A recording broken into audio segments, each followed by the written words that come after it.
Ghost in the Shell is one of those series where everyone at least knows it, but I don't see much discourse about it. It seems like the only time I see it mentioned is from some forum post in 2005 with the Laughing Man logo as the guy's avatar. It's an extremely engaging series. I felt like this was something that could happen in the future if guns, technology, and AI were to develop along the line that was seen in the news at the time.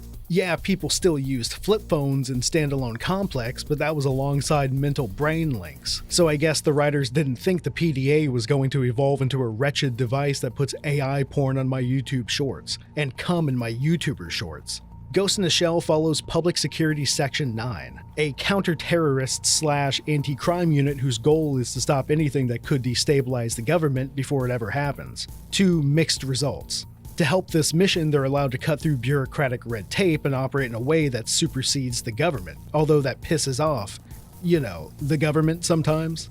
Throughout the series, there are different timelines of canonical events, so someone jumping into the series might wonder why the main character at the end of the second movie is a digital ghost, but in the anime, she's just chilling with everyone at the office. Surprisingly, a series about government agents fighting domestic and foreign terror in a post-World War III and IV world didn't have that many games, despite how sick of an idea that is. But I played the games, all of them. And they're all pretty good despite having a budget of $5, a rubber band, and the developers are all hit in the back of the head with a baseball bat because these controls fucking suck. But look, see what I have. Huh? The new rookies gave me all these funny little stickers. Take them off, you moron. Fujikoma. I get that they couldn't have just done the original movie in game form. The movie was heady, psychological, and visceral, even though the extreme violence was understated by the fact that the people who got shot were mostly cyberized. So it didn't have an extreme gore factor like Geno Cyber or other late 90s OVAs. Except for this. Jesus Christ. And trying to craft a story about technology being so integral to the culture that now even the idea of a soul is layered in complexity that removes humanity from it would be a little bit too much for a random robot game. You can leave that one to the pros. The PS1 game came out 2 years after the movie, so I assumed it would have been tied into that plot somehow. It was also a licensed game based on an anime, so who knew what it would be? Could have been a kart racer or visual novel, and I would have played it anyway to see my best friends. The opening cutscene and between mission scenes emulate the art style of the manga in a way I never thought I would see. I recorded this game before the new anime based off the manga art style was announced, so I had some glee from seeing it for the first time. And now I'm fairly certain that the new anime will be good. And if it isn't, it's okay, I'm just gonna kill myself. The opening cutscene shows you everything you need to know about this game. Machine guns are going off and a tank is going crazy. The music is kind of fucking loud. There's a spider tank, a girl is tangled in wires. It's an information-dense scene that tells you everything you need to know before you get into it. Not that you really need to know much once you start playing. The story is pretty simple. There is a terrorist group who bombed a major cybernetics building and you need to stop them with the help of the Fujikoma, a tank fitted with an artificial intelligence but can be piloted manually by getting into the pod on their back. Think of an exoskeleton on wheels, but you can tell it to watch your back if you need to get out or to fuck off if they start talking too much. The cutscene before the first level starts is just introducing you to the cast of Section 9, the cast you don't get to play as. You play as the rookie. Never seen, and if I recall correctly, never heard. The opening feels like slipping right into the world that I already know without needing the origin story for everyone, but I can imagine people new to the series being a little blindsided by how nonchalant it comes across as. That won't last though, because when the cutscene ends, you better learn the controls right fucking now. The game does not teach you. Oh, I know, I'll just go into the training mode to learn. Wishful thinking, moron. It's a score attack mode that's timed, duh. The first enemy in the game is spawned directly in front of you, so if you don't know how to shoot, learn, and then reset the level. At least this first level is open world, so you can learn a bit at your own pace. And there's a lot to learn because this game doesn't control like your typical tank control tank game. It's fairly fast paced and levels go by super quick. And for what they were going for with the controls, I have to give them props. It could have been a clunky mess, but the super cool feature of walking on walls feels not too bad. A fella like me should be getting motion sickness, but it's so immersive even if there is a little hiccup where you don't instantly get onto the wall when moving towards it. It's not a huge one, but it's noticeable. If you can keep your bearings with it, this will help in fights since enemies don't react well to the 3D air. Missiles can track you, but machine guns seem locked to a 2D plane. Human enemies go down in a few bursts, so it doesn't matter which angle you attack them at. Except for the rocket guys, they suck. The main enemies that will challenge you were more so the robots/vehicles with larger health pools and scarier weapons. And if you don't know how to approach those, you can lose all your health very quickly, but here's the secret to all encounters in this game. Circle strafing. Like fucking Dark Souls, man. The actual shooting in this game doesn't feel that great. Your main gun has a very low range and you don't hold the button down to shoot. You have to press it over and over because it fires in bursts. And there's no aiming these attacks either. It auto-aims as long as you're generally facing the enemy you want to shoot and are completely in its face. It works most of the time, but any enemy on a ledge, or even worse, these helicopter enemies that require you to jump and fire and strafe to avoid their attacks, have you making that Monster Hunter PSP claw hand. If you want to get out of this samsara of circular movement hell with certain tough enemies, just throw the bomb at them. One hit kill, fuck you, dude. Oh no, you guys are tough. Circling around an enemy that can't keep up with you while you slowly whittle them down is peak think tank gameplay, and you can see how their mobility is used in most fights in the anime as well. Bosses may be stronger than you, but the ability to quickly pivot during a fight, or just getting out of a regular encounter at a Fujiko million miles an hour, stops you from getting your oil pushed in because moving without strafe or boost is the slowest feeling movement ever. I love the way this game feels when it allows you space to utilize all the mobility options you have, but there are plenty of levels where you're just stuck in hallways or interior locations that limit the greatest part of the Fujikoma. And bosses don't give you that freedom of movement either. They're very centered to their arena and keep moving around so much that even if you're given a wall to glide on, they'll never be in your range. Although strafing or jumping still does beat out most of their attacks, they throw them out like candy, and their erratic movement means that you have to constantly reposition yourself while maintaining a consistent rate of fire to kill them. Not saying the bosses are bad at all. They're skill checks of everything you've learned and reward reactivity and understanding of controls. These guys just constantly fucking move though. The two mech suit guys fly around and throw shit like Smiling Friends characters. This mech fight near the end has a way to counteract everything. Your distance, your movement, and even a way to counteract winning, by turning into another fight with even more crazy moves. If you had to deal with default movement and this, it just wouldn't be enjoyable. But the final boss has probably my favorite moveset to fight.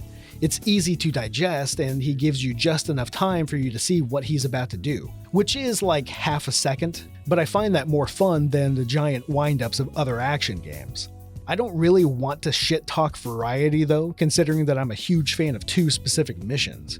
And I'm not sure how to describe them besides calling them auto missions. You're always moving forward, but you have wiggle room to go left and right, speed up and slow down, turn 360 degrees to fight anyone that runs up on you.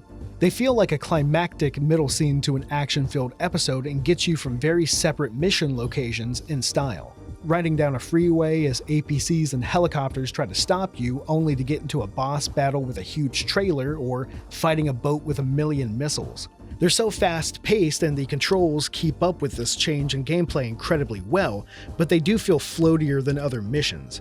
It might be the low range of the main guns rearing its head again, but I feel like maybe these missions could be better if it just limited movement a little bit more rather than trying to make the controls work with this different style. But they are aware that since you can't dictate the pace of this level, you might need a little more help with more health packs, basically begging you to take them. And since strafing in these levels doesn't give you the same speed or chance to just run circles around enemies, you have to be more aware of attack patterns and willing to try to jump over them or bait them out.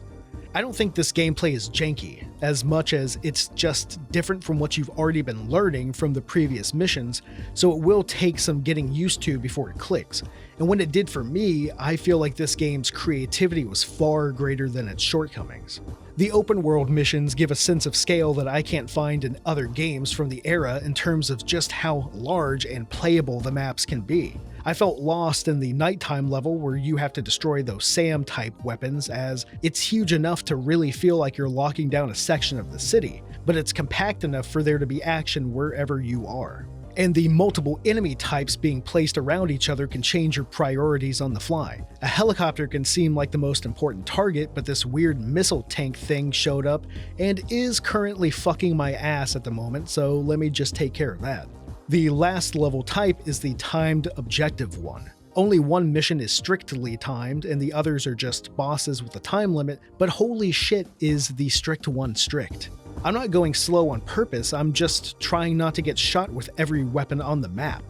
Even the screen to put your initials in is timed, give me a fucking break. The story is kinda hard to talk about because it's just kind of there. It's a way to get you from mission to mission and explain why you're fighting an 18-wheeler and then blowing up a nuclear reactor. It plays out much more like the manga than any other entry in the series because everything feels a bit more light. Yeah, there's a chance that everything in 10 square kilometers of the end of the game could be blown to shit, but the threat is more subdued than in normal science fiction. Corrupt politicians. Actually, shit, that's like 99% of all problems in any fiction world. But here, the people have stupid names, so that's funny. Zebra 27, the leader of the Human Liberation Front, bombed a megatech building and has some sort of huge enough fighting force for Section 9 to mobilize. At first we fight them in the Bay Area, but shortly enough it becomes a city-wide issue as it goes from industrial area to full-blown Ghost in the Shell 1995 movie reference to entire city blocks. And I do like that reference area. I have always loved the water fight from the movie, so seeing something similar was a very nice touch. Although in this, we're fighting a cyborg with energy blasts, and all the Major did in the movie was twist a guy's ankle a little bit. The first morsel of real story we get is once it's found out that they've taken control of the Aeropolis 2 building that just so happens to have a nuclear reactor under it. So everything before this point is just putting out fires. But now we're going to remove the source of the flame in a hand-waving, okay, let's get the plot actually going moment, stopping the reactor from going critical and fighting the leader at the top in a very cool final fight and final fight. The final fight is just beaten by strafing left, okay? He can't even hit you once. After this, the story is spelt out for us. The HLF didn't take control of the building to make the reactor explode, they were just taking it hostage to extort money from the energy minister Sawamura. The reactor was Megatax and they were going to let it explode, and the energy ministry was collecting money to make it look like it was a terrorist act. In the end, Zebra 27 wasn't a big, bad, horrible turbo murderer who was going to explode a reactor. He was just an idiot regular murderer. Like most Ghost in the Shell stories, the government is the biggest piece of shit in the entire world and is to blame for everything bad that happens, but their power allows them to shift that blame onto whoever is convenient at the time. The rookie is commended for saving tens of thousands of lives, but training goes on and we never see this guy again. And that's the end. I really appreciate this game for what it is, an effort to get a Ghost in the Shell story onto a console, even if it isn't up to par with the stories we'll see in the other games. But I love the atmosphere and the graphics. I was emulating this because my capture card wasn't working that well with any PS1 game, but it looks great out of the box too. The extremely expensive box, holy shit. It's do or die time. Let's go! This is what I think of when I think Ghost in the Shell game. The PS1 title was quirky and created at a time when you could put out something kind of strange, but if it was licensed, you could get enough people to buy it to at least break even. And Ghost in the Shell standalone complex for the PS2 was that for me. I saw that somebody made a game based on my favorite show and I knew I had to get it. And who made this little gem? Oh, just, the people who made Drakengard and Nier. Oh, and they also made Bullet Witch, Winback 2, Fate Tiger, Beatdown. Well, someone has to make the mid-games, but here's a spoiler. I actually like this game. The first thing I noticed when replaying was just how great the 3D models look, on original hardware too. I tried to emulate it, but the game ran at 17 frames even with a 4080, but I might be bottlenecked by RAM or CPU, but it also runs like shit on the regular PS2 as well. The Major's model is a dramatically better look than the first time we've seen her in 3D in the standalone complex opening. That opening is iconic and I wouldn't trade it for anything, but she looks like a porcelain doll and those creepy baby teeth put me in an immediate fight or flight situation. Standalone Complex 2045 can look pretty good at times, but the more mature model really sells the mood for me way more than the one that looks 10 years younger and a little bit lifeless. Textures do look pretty poor if you look too long, especially in dimly lit areas. Muddy looking details make it hard to see beyond just knowing, yep, that's a wall. These are there to direct you to where you need to go. Thank you, Valve, for your excellent game design. Outdoor areas feel the exact opposite to me. I think the art style is very on brand with how locations looked throughout the anime. Alleys filled with clutter and advertisements, open areas meant for weapons testing. It feels like memorable locations from the series have been recreated and recontextualized so that they fit into this game version of the world, but it still feels like I've seen it before. What hasn't been changed is the voice actors from the show and the overall mood. Bato, how's it look outside? I got a great view. Everything's upside down, though.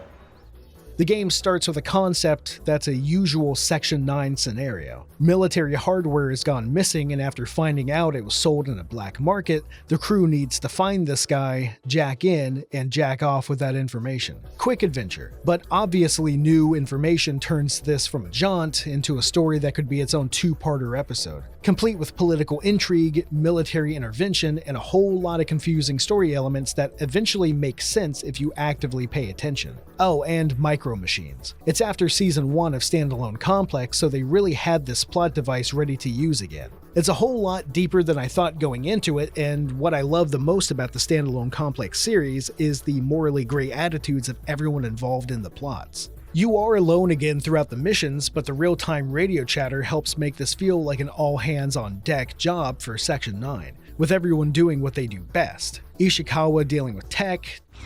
I've got it. This source code closely resembles the one used by the tactical unit of the 7th Special Forces. The name of the landing operation? Meaning this Tagami woman is... Yeah, exactly. Togusa investigating a location to bring up elements that may relate to the case at hand. I tried each and every terminal, but besides this, no other records of Fua turned up. Records don't only exist in terminals. I'm starting to wonder why I spotted you from Police HQ. Understood. It's very welcomed, even the little ones like Togusa and Bato giving each other a hard time. Hey boss man, if you're gonna come pick me up, make sure you don't do it by falling down here. I don't want to hear anything from you, kid. So the atmosphere feels right, and the story so far is as close to the framing of a normal episode, but the missions themselves are maybe a little tiny bit bland. It's a lot of walking around and killing enemies that blindly rush at you. Enemy AI is not very good, and that's kind of a fact. Between that and aiming having an extremely fast speed in the middle of combat, it's a chore to keep up. Not like ammo is in such short supply that you can't miss 75% of all shots, but your health is, and those retaliation shots start to add up. I've gotten out of a scary situation by a sliver of health many times here, and it didn't immerse me, but more like frustrated me that there were so many wandering toddlers with guns. There are moments where you can bypass a tough situation by making a straight line towards whatever you need to climb or interact with, but good luck. Expect to be put in the meat grinder a few times, and if you're lucky, your eye will pop out. And the controls. Look, I got a comment on the Dirge of Cerberus video saying that Gen 6 games often used R1 for shooting. And yeah, that's true. I made a tiny complaint about that in the video that was kinda just written as a throwaway joke, but I guess it came across more sincere than I expected. I haven't played many PS2 shooters lately, and I forget that R2 being the shoot button was more of a post-360 controller trigger thing. But explain this. R2 is jump, R1 is a contextual button between grabbing a ledge after jumping or doing a stylish dodge. Melee and grenades share a button, so you have to switch out between all secondary weapons to punch a guy.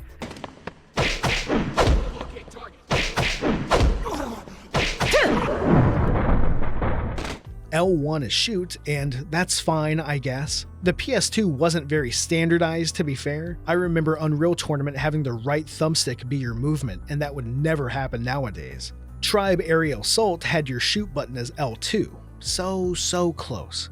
But I still think that in a review, you should speak about the controls when they're not what is considered normal in the year of our Lord 2026. That being said, they make sense after a while, and I'm just a whiner at the end of the day. And you can also configure the buttons of the shoulder buttons, so that last paragraph was me whining and should probably be cut out, but I don't think I will. Thankfully, the combat is mostly up to you as when to initiate. You can wait for a chance to take out an enemy silently to get into a better position, or just jump straight in. Most movements after starting fights is just shooting and moving left and right like you're playing Scout, and most advanced tech is during the planning or platforming phase. If I had to jump onto a ledge and sidle across it while fighting a super armored machine gunner, I think I would have just turned the game off. Certain missions will hand off control to either the Major or Bato. Major's levels are more vertical, little more variety in how you approach combat, and plenty of chances to use less open combat options like hacking, throwing knives, or stealthing around. Despite how I play them, her levels are not meant to be brute forced. And jumping around, finding ledges to climb up alleys or elevator shafts is a neat puzzle for a 3D shooter. Jumping off a wall to grab a ledge, only to jump off that ledge onto another to climb up, feels like her agility from the show was translated into gameplay very well. Though I wish I could have had more chances to perform these acrobatic feats, and I wish there was more control over her after jumping. Platforming can be hard because I have no clue where she's going to land, ending with this over and over again.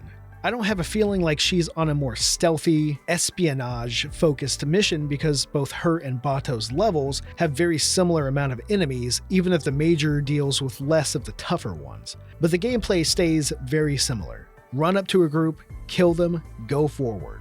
While the Major's missions can be a little more mechanically interesting, Bato straight up goes to war. Combat armor will be a pickup you see often enough with Bato and encourages you to push into a location despite how many enemies there are. As the Major, I really like the opportunities to get the tactical camouflage to pick off enemies one by one, or even taking control of a sniper to one-dig the whole server. I'm using Premier Skeet, do not ask me for an invite. Unfortunately, the hacking is actually annoying as shit though. Whoever you control gets killed way too quick, so you may take down one enemy before you die, which is technically 2 dead enemies, but it feels like a slight gimmick more than a viable option. And good luck with the level 3 hacks, by the way. It's a random chance if you can actually complete it, and your reward is killing an enemy that you probably could have killed with less hair being pulled. The minigame itself is fun, I'm not against the idea in theory, but I've seen way better hacking minigames in more recent games that I'm spoiled. Even the jankiest fucking game ever, I Divine Cybermancy, used hacking in ways that would benefit you outside of controlling the enemy. I imagine in a world where we get another Gits game that it would be a much better system, instead of this janky input lag driven afterthought that takes too long to jack in, kill one guy, die, and then jack off. Bato can hack, he's not just there for good looks, but his levels require much less finesse. Most enemies you find are in groups, and there's going to be another group behind that one just to fuck you up. His missions are also where you'll be fighting the first boss, and be given access to much heavier weapons against enemies that hate to see it coming. Get it twisted, they can still fuck you up, but the AI is dumb as shit, so you can corner peek or hope that your grenades land anywhere close to them. The switching between the two is fun and breaks up the monotony of prolonged exposure to the Major. The major side effect of that is love. Aww. But not even 2 playable characters can stop me from my least favorite member of Section 9. Hello, distinct from the Fujikoma Tachikoma. These guys are also AI-equipped think tanks that function the exact same. The only difference is the color theme. But they play sort of similar, even though you only get to play this one for the shortest mission in the game. No wall riding, no super bombs, no boss fight, just 5 minutes of lobbing missiles and shooting other Tachikoma-like robots. Playing this right after playing the PS1 game is a little trippy.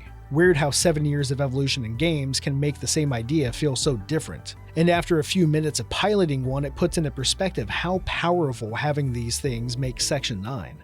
The story does a lot of legwork for this game in my opinion. While it does look good, the gameplay can be a little samey, and stuff like AI and aiming is a little messy. But taking writers from the anime to create what I assume is a canonical entry into the sub-series lends some genuineness to the experience. The Major finds the brain case of the black market weapon sales witness, but finds out that someone else is also accessing the information at the same time. Now everyone knows everything, and it sucks. Bato finds white rice. That's it. The rice was shipped in a courier van and guarded by terrorists, so that set off some red flags, leading Section 9 to trace the rice back to a place called the Tohoku Autonomous Region. This place is sort of nationless. The Japanese government still claims ownership but leaves it alone because of the economically important technology being developed there. It's under lockdown to anyone that isn't a worker in the region, but if you can go invisible or hang off the bottom of a monorail on a spider, then I guess you're good to hang out.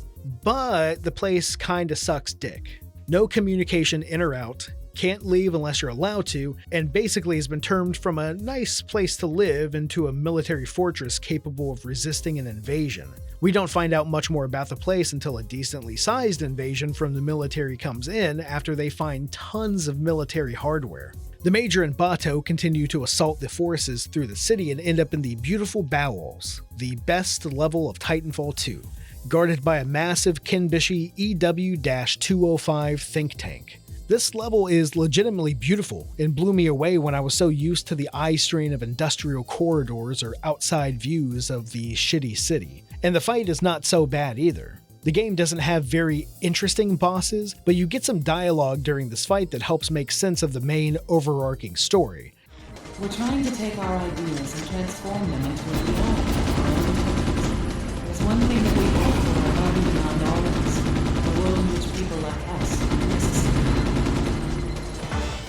And of course we beat it. The Major has won enough fights with outrageous robots before. We win, and now we can get into the real meat of the story. Micro Machines. Micro Machines are one of the more odd and mystical things in the franchise. They're just robots that are infinitely small and can be programmed to do anything that can be imagined. Season 1 of Standalone Complex focused on these, since the story ended up being about micro machine corruption in the healthcare industry. The rice that Bato found was actually micro machine rice. The micro machines helped with the food shortages of post-war Japan, letting an abundance of food be grown with very little farmland. The intent of growing the rice was to gain enough money from it for the Tohoku region to become autonomous by way of full independence, but also to help end world hunger since they were actually nice at the beginning. The Japanese government saw that something good was going to happen, so they copyrighted the process after the head researcher of it died. Still though, the rice is being developed in the region and sold off to upscale restaurants and a cafeteria in the Japanese assembly building by order of the copyright holder, instead of feeding the needy.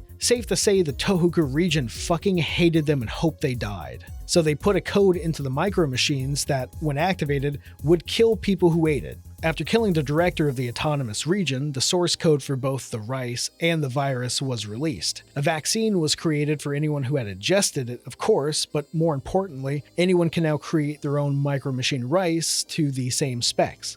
It's a typical bittersweet standalone complex ending. The autonomous region just wanted to be free and to feed the world, but when they were bullied, they decided to fight back at the powerful people who were stopping them. Things just kinda worked out the way that Tohoku wanted it since they knew there'd be no freedom anymore. Save the world. My final message. Goodbye. I did have to rewatch the cutscenes over and over to feel like I really understood what was going on, but honestly, who knows, maybe I didn't understand any of it. Like most Ghost in the Shell stories, I feel like I always missed something that would really make it click, but honestly, I consider this story to be on par with something that could be in the first season, which is already known for being thought-provoking despite the kind of boring standalone episodes. The game's standalone nature means you can play it if you don't know much about the franchise, but the horrible techno-babble and the radio calls would make my mom's head explode. Crap, crap, crap! Crap, crap, crap! Crap, crap, crap! Having the same name as the previous game might have been a bad idea. I've never played this despite how much I loved my PSP, and I always thought it was either a port of the PS2 game or a game in the same vein, but maybe dumbed down to make up for the PSP's lack of trigger buttons and a second analog stick. The prior two games were awfully different. third-person arcadey vehicular combat with an emphasis on movement, third-person action shooter with a touch of hacking or superpowered abilities, but Ghost in the Shell for the PSP goes first-person and tactical for its last true mainline game. I'd compare it to games like SWAT 4 or early Rainbow Six entries, but the addition of having a hyperactive tank with 1,000 rocket launchers on it instead of a normal human AI companion kind of sets it apart in a big way. Pre-mission briefings help establish the groundwork for why you're going on a mission, and can give a vague hint on how to load out both yourself and your Tachikoma. That's right, they're back, and the most like their anime counterparts yet. What's this H8 report? Since we're going to be involved in the investigation, we'd like to input accurate information. I never said anything about you working the investigation. They talk all the fucking time, giving you such crucial mission comms like, hey, wait for me, I'm a little baby, or hey, I see an enemy, I think I'm gonna let him damage me almost till I'm dead, and then I one-hit kill him. My personal feelings about these guys in a comic relief sense aside, I think their inclusion is the best thing about this game. You never feel alone, and the overwhelming firepower you face is alleviated by having a 1.5-ton MMO tank on wheels firing a bazooka at the most basic of enemy grunts. Between the 5 different weapons that can be mounted onto it at a time, and the different personality types that change both how they react to commands and enemies, they're a mess of customization.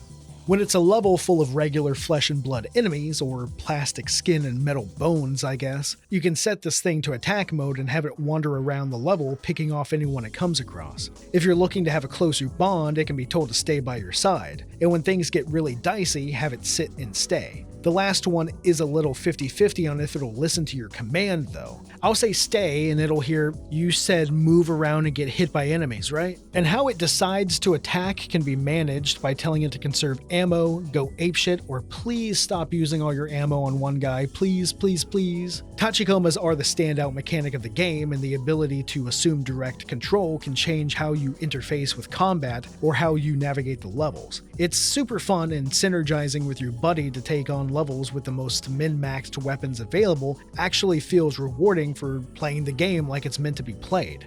And the few levels where your access to a Tachikoma is limited for an amount of time is painful. Not difficulty-wise, but I've gotten so used to them that I suddenly feel vulnerable, even though I wouldn't say they do the best job of actually attacking when I want them to. When it comes to personal firepower, it's got enough variety to match the Tachikoma's weaponry. Pistols, submachine guns, assault rifles, shotguns, sniper rifles, rocket launchers, and more tactically thrown weapons. Sounds pretty standard FPS, but the moment-to-moment gunplay feels pretty intense. May not look like anything special because the controls are fucking shit, and something I get into later. But a standard fight can turn from me about to whoop some idiot's ass, smash cut to me scrambling around for a medkit because I didn't know that the next enemy I saw would be perched on a truck with a sniper rifle, and I have a gun with the accuracy of a faucet sprayer. No weapon can boast perfect all-around utility, but let's look at this one.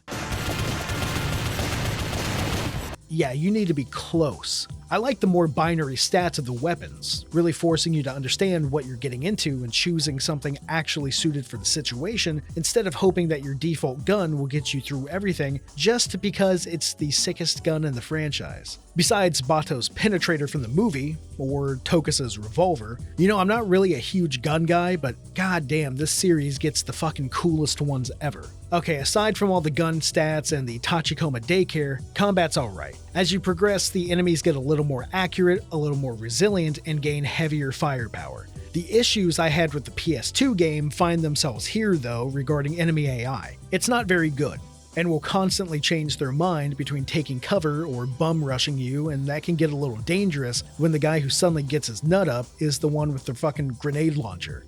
To further stress you out is the classic ambush. All too common and seem placed not to punish you, more so planned for the most inopportune time when you're lowest on health and ammo. The forces you fight are a little more competent than the average disgruntled rebels that you see in other FPSs, at least lore-wise, since it's either an organized, cyberized crime group or trained soldiers. So these tactics are expected, and I'd rather have moments like these sprinkled in than just playing whack-a-mole, but I do think that there are times when there's no real challenge outside of having too many high-powered weapons with insane accuracy firing at you. For those, you can pop into the Tachikoma to grin and bear it. Now time for an annoying gripe. FPS games on the PSP suck. The lack of a second analog stick dooms any attempt from the start and sends the face buttons into camera control hell. It's not very accurate, nor does it feel good to control with. The slower-paced stealth gameplay of Peace Walker makes this scheme more palatable, but I'd recommend playing the HD or Future Master version over the PSP just for this reason. There are very few FPS games for the system, and rightfully so, though I can't help but be a little amazed by the fact that it works way better than I expect. Enemies get stronger, sure, but there's very few bullet sponges outside of bosses, and with the addition of one very smart feature, it takes the gameplay from okay to enjoyable. Lock on. Straight up, I did not know about this until Mission 2 of Chapter 6, aka 2 missions from the end of the game. When the words lock on would appear in the bottom left of the screen randomly, I thought that there was some sort of soft neuro lock on happening, and maybe through nothing but pure cope, I felt like I was hitting more accurately. Well, turns out I'm stupid and never checked the control screen. Press one button and your gun is completely focused on killing whoever is in the blue highlighted death zone. Now, here's where I flex a little. I did beat over 90% of the game without it, and would love for people to know that I'm a fucking god at this PSP game. But actually using the lock-on made the last few levels instantly more enjoyable and boosted my appreciation for how this game was handled. Thankfully, bosses aren't a major aspect of the game. There's a few, and I wouldn't say they're very good. The humanoid ones especially have some kind of insane movements that make it feel like I'm not as augmented as they are, despite being a military cyborg. The Think Tank and Jigabachi fights are fun challenges of building your Tachikoma around the fight, but bringing a 4-stack of explosive weapons on top of a mobile howitzer always following you makes them feel like little more than large pushovers. In fact, I'm not sure if they even count as bosses, but they are tougher enemies that you need to be prepared to fight. And a mysterious black Tachikoma you fight alongside a woman with an anti-material rifle are really little more than paper tigers. Not too difficult because you don't have to defeat them in the fight except for the last one. And their attacks are slow too, but I assume their attacks are so slow because of the slower paced gameplay. I do find them incredibly charming though. I imagine that they were included to give you at least a few moments of feeling like you're playing the anime. Section 9 isn't meant to be an army, but they're more than capable of handling a giant rogue mech threat here or there. And speaking of charming, PSP graphics. This game is simple looking, very nice, but wow, the enemy models look like shit. Hello JPEGs through the door. I haven't played a PSP game in honestly a long time, but I remember other larger games having much better models, or at least ones that look on par with PS2 fidelity. The Section 9 crew look pretty good. It's the closest to the actual anime style between the two story-driven standalone complex titles. But when they talk and their lips flap like crazy, it feels like robot chicken. And are these weird facial expressions creeping anyone else out? Togusa, can you not look at me like that, please? The eyebrow movement when you pick a weapon makes me feel like I'm playing LA Noire and I need to catch Bato in a lie. The detail of giving the members their anime outfits and other characteristics like Togusa's mullet and Saito's iconic open shirt are held back by how the rest of the model looks like I just put their hair on a Honey Select template. The cast from the anime returns and immerses me into the world and story further than the visuals take me out of it. Have there been any demands from the terrorists after that, other than the death threat? No. But it was a long time ago when Hiruma pushed for developing the far north, back when he was land development minister.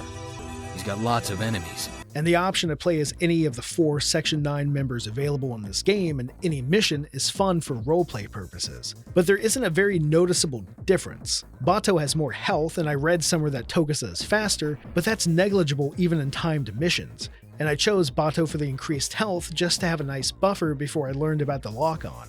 Replaying missions with each character unlocks more Tachikoma parts, and there's a secret Jameson-type cyborg in each level that will grant you an absurd weapon. Now, a quick rant here, but at what point did they decide to just say fuck it and put Jamesons everywhere? There's a fucking ton of them in this game and one in standalone Complex PS2. I thought it was a very old type of body, so why are they still making a shit ton? Did they think they were just that funny that they had to put them in Tachikoma Days or Togusa's court case? When it comes to the story, I feel like it strikes the best balance between intrigue and action, but neglects some of the more thought-provoking elements of what makes Ghost in the Shell stand out from other shooters with conspiracy at their heart. The PS1 game was a little straightforward and took till halfway through the game to really get some interesting story bits happening. The PS2 game felt like a more standard story, but you were so separated from the rest of the team, and the events streamed at you in a way that I didn't feel like I was solving a mystery, but just running through an area and being told bits and bobs. Here, everyone gets more screen time, and it's a more hands-on mission for everyone from Section 9.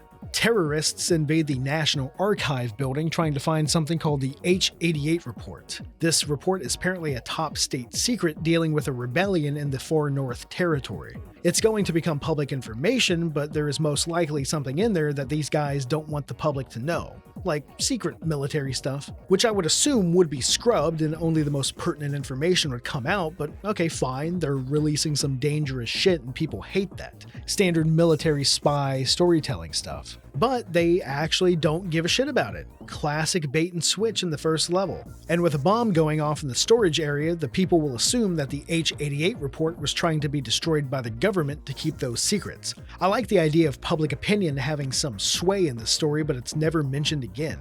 Public Security Section 9 is a covert unit without any real oversight, and the person giving a shit about this operation turning out not so well is a spy himself. There's a lot of room for the public's souring opinion on the government that is done very well in the second season of Standalone Complex, but maybe it would have been seen as redundant to put that kind of story stuff into this title, as obviously this would be seen as less important than the official animation titles. This leads to the real task of the story, stopping the assassination of a former cabinet administrator. Here's where the story, which I do like, runs into those old Ghost in the Shell troubles. Lots of concepts specific to the series are thrown around without any real explanation. We're in the Far North Territories, and that's all you get to know about that. Where is the Far North? Fucking North, duh. And far, by the way. The anime states that a region called the Northern Territories had been kidnapping Japanese civilians, which in relation to real-world events happening at that time might place the North Territories where North Korea is. And after the World War events of the series and the second war between North and South Korea following the end of World War IV, maybe Japan has taken over some parts of it. It's confusing, but if you just want to take everything at face value, that's fine. There's a random place called the Far North and they hate being under Japanese control, so they want to kill the guy who had a part in taking away their autonomy. That makes way more sense. But these dives into the current political administration make me feel like I got hit over the head right before I'm strapped into a chair with Newsmax on the TV. This game goes more into the politics than the psychological, theological side that I normally prefer. Not that the PS2 title really did that, but there was a much larger idea of morality and politics, and specifically copyright. But even with this super straight-played story, they can still sneak in a tiny girl with a huge gun. And that's the story for the most part.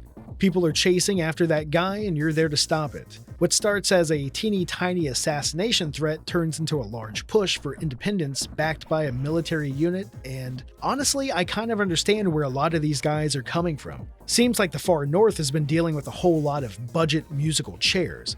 Money comes in for public works, it never happens, then the money goes somewhere else while a ton of old, harmful materials are still laying around. And the fucking potholes, man. I didn't know the Far North was in St. Paul, am I right, Minnesotans? Now, with Public Security Section 9 snooping around, these politicians are getting antsy and really want these separatists taken care of before the real truth is known. I would love to do a real long breakdown of the story, but we'd be here for 30 more minutes with how dense this shit gets. Just know that somehow the real enemy in the end was real estate and Russia. With the introduction of and lack of payoff for the Shikari character, aka the girl with the gun, I feel like there was meant to be a sequel. But since you can obviously see that by searching for Ghost in the Shell PSP 2, it doesn't exist. And that's a damn shame. I would have loved to see something like this on, I don't know, the Vita? And like all great games on the Vita, eventually it would have came to another console and everyone would have forgotten about the Vita. The Tachikoma minigame is pretty fun though. We are Section 9. The first line of defense. Good news about this game. There is a dedicated group who are attempting to get it back online. Bad news is that it's still in its infancy and it may not work all that well on your system. I've gotten on many times when others are playing and it just doesn't work. I haven't actually spoken out in Discord about my issues because I hate talking to people, and the amount of people who get on at those times are usually just 2 people. I'm guessing they're just 1v1ing until the fucking end of time. You can find the Discord link to that group in the discussion board of the game's page on Steam. I can't put it here because I promised the guy who owns the server a while back I wouldn't because of, Nexon reasons. At least I can get the tutorial working. Woohoo, I'm having fun. Woohoo, yeah, woohoo. Now, what was First Assault Online? It was a free-to-play shooter developed by a Nexon-owned studio and published by Nexon in 2006. And honestly, it was kind of just a standard FPS. Call of Duty style movement, Overwatch style skills. If you ever played Blacklight Retribution, it feels a bit like that. I remember having a lot of good memories with this game though. I played it over the closed beta and early access period, but gave up after realizing I didn't want to pay real money for costumes, and I really didn't want to play for 10 hours a day just for another weapon that I can't aim very well because I fucking suck at FPSs. Overwatch coming out right before the open beta period probably was the defining factor for this game's eventual closure, but I also like to think that it's the fact that free-to-play games just weren't exactly doing all that hot at the time. Not many people were excited to get onto crappy old games like Combat Arms, or even better but still not so popular games like PlanetSide 2. We entered a time where the first-person shooter by AAA studios were becoming so smooth that these pay-to-have-fun titles just weren't going to be as popular or profitable as long as larger, better games were taking in all the players, and keeping those players by hooking them with battle passes and leveling systems that just dispense dopamine. Now, to all the 2 people who have made it to the end of this video and are wondering why I'm talking about business practices and not the game, well, I can't play it. And what is there to talk about anyway? The skills were fun. I remember getting some crazy kill streaks with Togusa's exploding drone skill, but that was over 10 years ago, and I never would have thought about recording moments of personal history for this game. I've been stealing footage from other people for this video, and they were still using fraps and recording at 360p. I do think the art style was beautiful, and the costumes range from nostalgic outfits from the anime to alternatives based off the new outfits for the Section 9 crew, which look pretty cool to begin with. It's a shame that it can't be played now and that the emulation project is so slow going, but it's a small amount of people spending their own money to get this going. No bots, no large amount of players ever online, and even then there were no good single player options in the base game anyway. Even with the current attempts, this game still feels like lost media, and it's sad to see that it can't come back even in a minor way by Nexon, but they're too busy getting sued for far less than they make from deceptive business practices. Based. Well, this is kind of a depressing end to the game series. Ghost in the Shell is still going strong, don't let the games paint you a different picture. A new game with the art style of the original manga is coming out. Ghost in the Shell 2045 wasn't really great, but I do think that when they put effort into the show, it looked really good at times, and the second season really picked up. Stage plays and books sometimes break up the stretch between releases, but this is still a series that's going strong. I wouldn't say the games have ever been a high point, and many people seem to think that everything after, and including the Arise movies, have been the dark age for the series. But I'm hoping this 2026 anime will be a renaissance for the show, and maybe if more interest picks up, a current gen game with the love it deserves could be pretty fucking cool.